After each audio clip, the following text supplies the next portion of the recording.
Hello, my wonderful viewers, and welcome to another episode of Betty Adams Overanalyzes.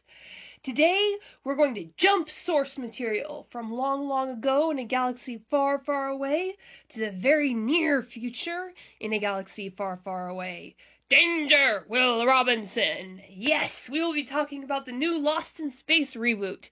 Now, I will admit, I was not quite old enough for this to be one of my formative science fiction shows during the time it was actually coming out. I was about, negative 20-ish when the show first aired, but I did get the full true fan experience, I would say.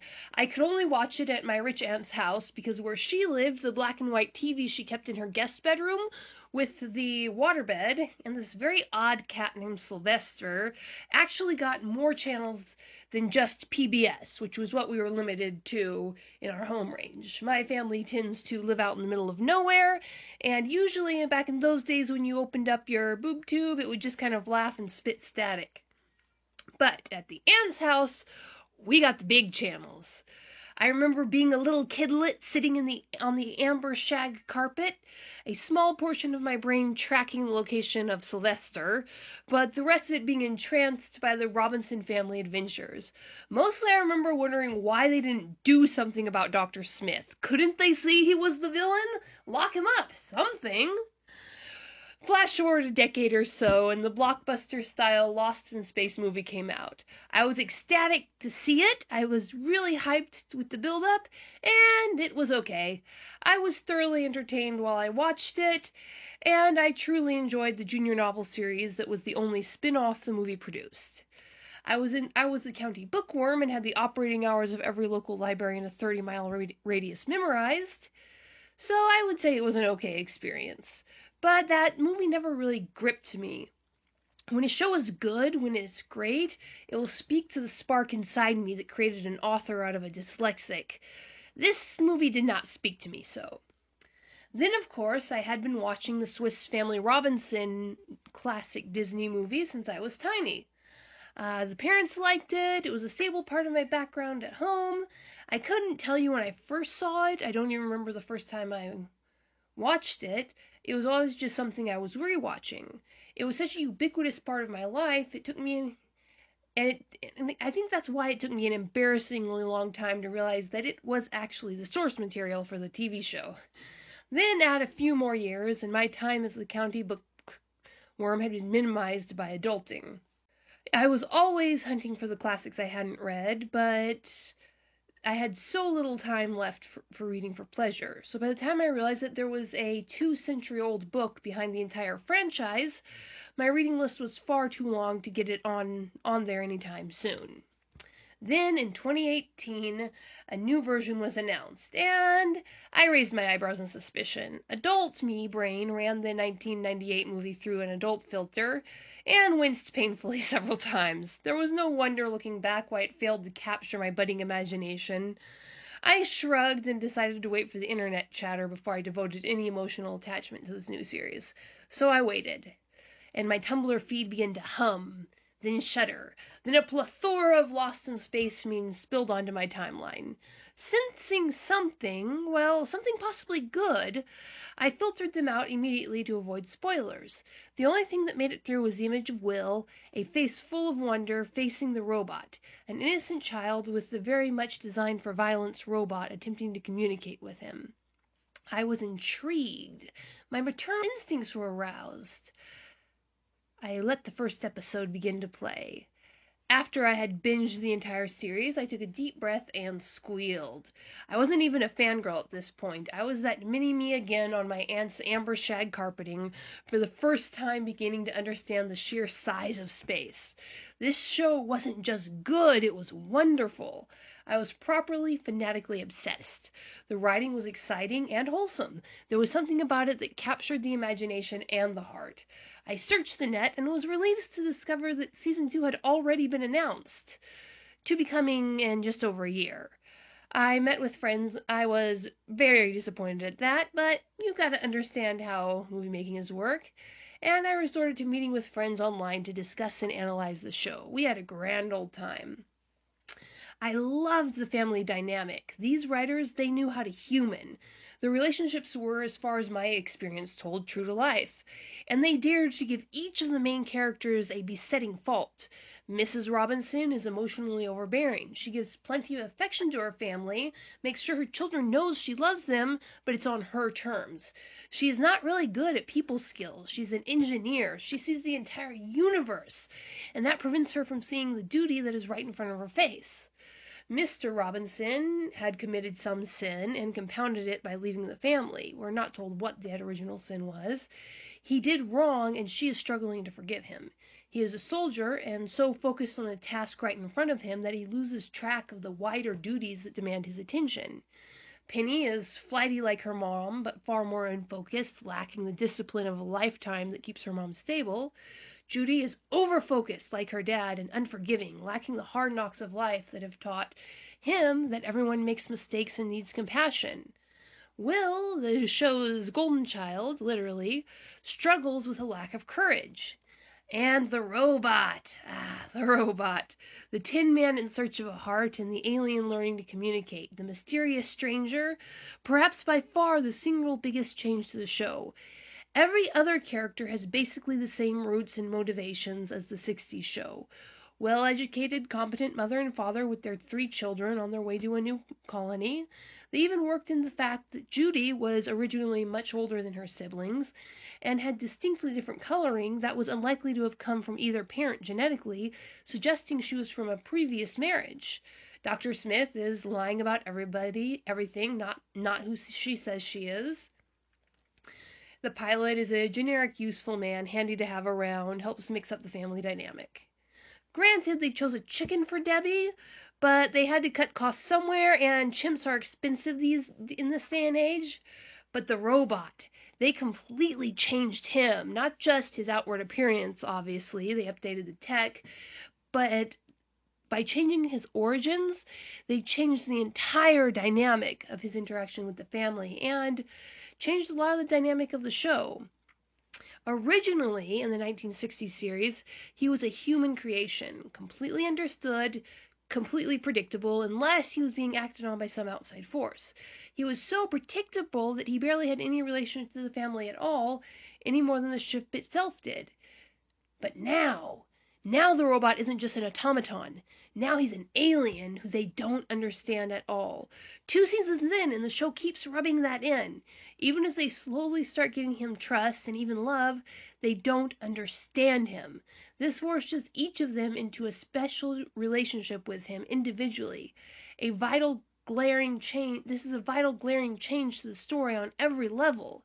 And yet, it still leaves the heart of the show intact. So rather than having the alien being outside of the ship and everything they encounter, they brought the alien element into the ship and made it a part of the family itself. And this was brilliant. I think that alone gives the new show so much more depth than the 60s version did.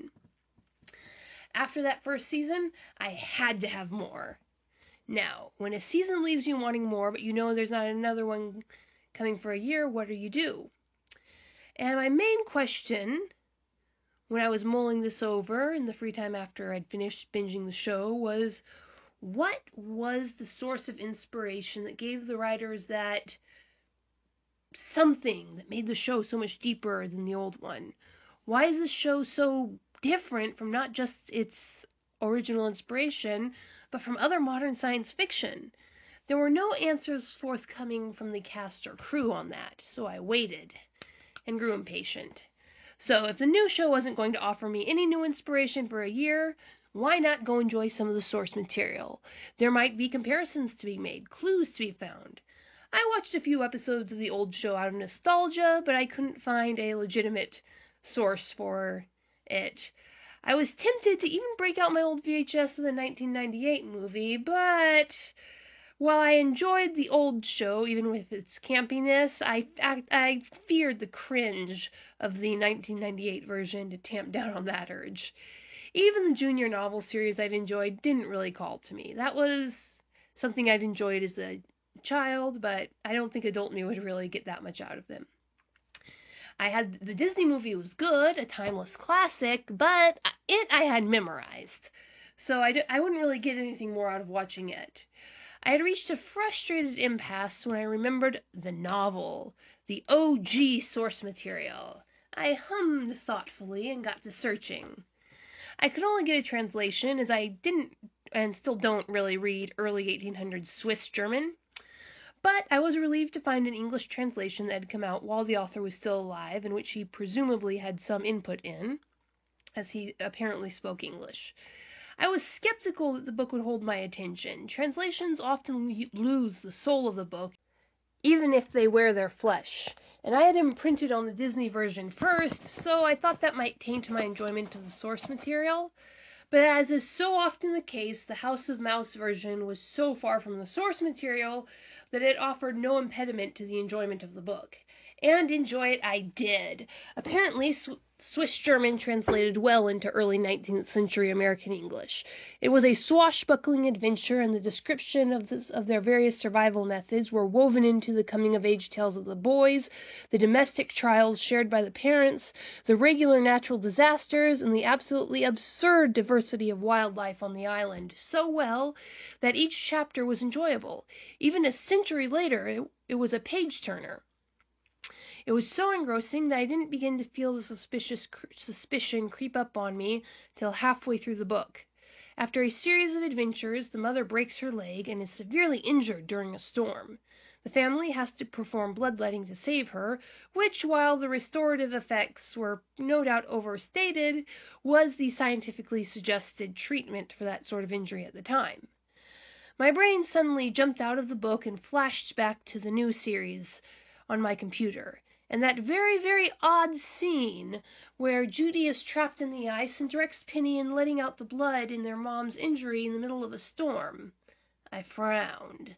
That scene was odd for a modern-day movie. It is now so widely known that bloodletting is in general bad for you that the generality is treated by the media as a universality. Few people know of the legitimate uses that exist in modern medicine for this treatment, and most media today won't touch bloodletting except to use it to show how backwards a culture is when they want to portray said culture in a negative light. I had been pleasantly surprised that the show mostly depicted it correctly, but had wondered how the writers had known about this technique and how they had dared to use it when it had such negative connotation. They had used a plot device with a strongly negative connotation in a very positive way. They had risked staining the Robinsons with the mental stink of primitive and backwards. Why risk it? Two dots connected, but two dots do not a picture make. I read on. There is much cooperative drilling and use of explosions to make their home livable. There are drastically different ecosystems separated by impassable canyons. There is contact with the outside world, even, in the form of the captain of a ship who cannot rescue them due to the tides and storms, but promises to send help. There is an approaching sun-driven heat spell that forces them to move their dwelling place. There is going out in a farm, far more primitive crafts than the ones they brought with them. The pattern of adventures begins to seem very, very familiar. No one point is close enough to call, but the pattern soon becomes clear from the scattered dots. I now knew where the brilliant spark of genius for the 2018 Lost in Space reboot had come from. The writers may have fanned it into a fire that would last for seasons. They might have dressed it in fancy space suits and set it adrift in the stars, but that fire started in a quiet Swiss village 2 long centuries before we were graced with the present of the robot calling out, "Danger, Will Robinson." It was started by a father who wanted to leave something good, wholesome, and lasting for his sons. So, for Christmas, I got to watch the 2nd season of a science fiction remake of a 90s movie that spawned a novel series and was itself a remake of a 60s TV show that was a remake of a Disney classic live-action movie that was a mouseification of a novel written over 2 centuries before the first plane took off from Kitty Hawk. Those, my wonderful viewers, are the roots of Lost in Space 2018. This video is quite long enough for now, so I will leave with a promise of a mini review for each episode, a few character-based episodes, and a review of Season 2. Spoilers will abound, so beware. Peace out, my wonderful viewers. Leave a like and a comment below if you want to tear my dot map apart and call me crazy.